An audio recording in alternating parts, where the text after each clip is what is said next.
Hi everyone, it's Rachel from the Shades of Orange. Today I want to do a quick wrap up of everything I read during the 24 hours readathon.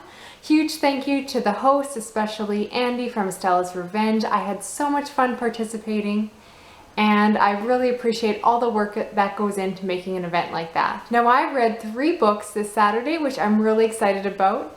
The first one was an essay which I read as an audiobook, and that was What the Most Successful People Do Before Breakfast by Laura Vanderkam. She is the author of the nonfiction book 168 Hours, You Have More Time Than You Think, which is all about time management and how to make the most out of the 168 hours in the week.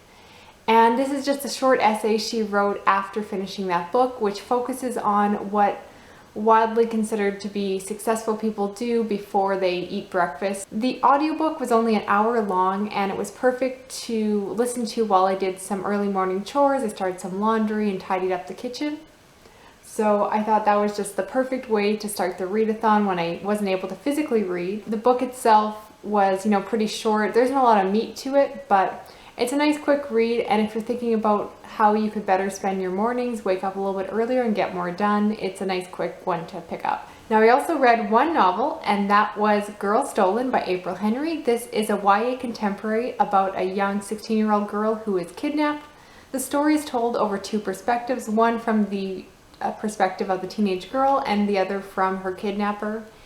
And it goes back and forth. It's very fast-paced, very quick read. It's only 200 and some pages, and the font in the book is huge with lots of short chapters, so perfect again for a readathon.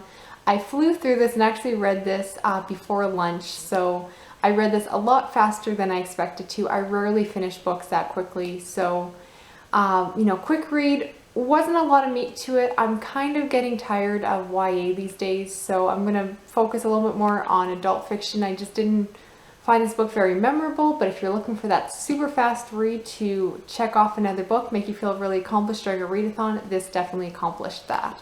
Last, I read one graphic novel, which is the book I was most excited about this weekend, and that is Archie Volume 1, written by Mark Waid and primarily illustrated by Fiona Staples, although there was a second illustrator, Veronica Fish.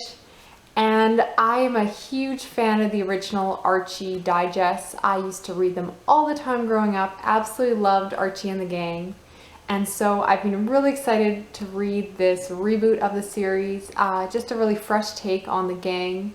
Kind of goes into a little bit more depth. The writing is excellent. Mark Waid, I feel like, really kind of dug into the deeper motivations behind the characters and kind of helped to flesh them out. People like Jughead and Betty and even Archie himself kind of get a little bit more deeper, so I really appreciate the writing.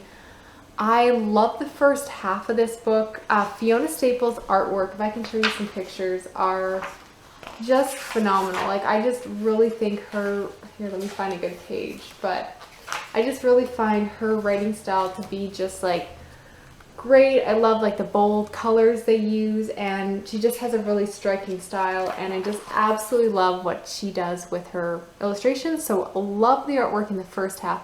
Unfortunately, and I don't know why, she only illustrated the first half of this volume. She only did issues 1 to 3, and then they switched up to this other illustrator who unfortunately I really didn't like. Let me show you the difference here. If I can find, like, look at this. Like, it's just like Archie's just not good here, and unfortunately when they switched illustrators, I did not enjoy the second half of this graphic novel as much because the illustrations bothered me so much.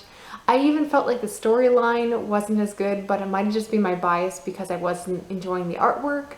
So the first half of this book is like a 5 to like 4.5 stars. It was so good.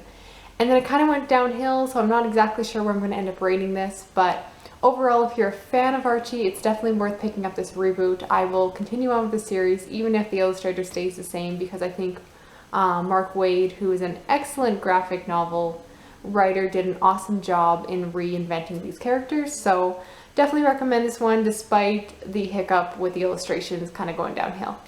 So that's everything I read for the Dewey's 24-hour readathon. I'm really happy how I did. If you participated, let me know down below. How many books did you complete and what were the best ones? And even if you didn't participate, let me know what you read last weekend. I'm always looking for recommendations. and love hearing what other people are reading. Thanks so much for watching. Talk to you again soon. Okay, bye.